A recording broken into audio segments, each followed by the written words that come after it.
নমস্কাৰ। মই আবৃত্তি কৰিব লৈছোঁ কবি নিৰ্মালী কাকতিৰ এটি কবিতা। আবৃত্তিকাৰ হিমাশ্ৰী ডেকা। কবিতাৰ শিৰোনাম ফাগুন।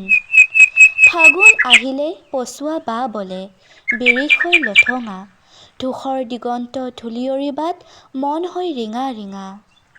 সৰা পাতে পাতে উন্মনা ফাগুনে, নতুন বাতৰি আনে, ৰিক্ত হৃদয়ত অগনি জ্বলাই আবিৰৰ ৰং সানে।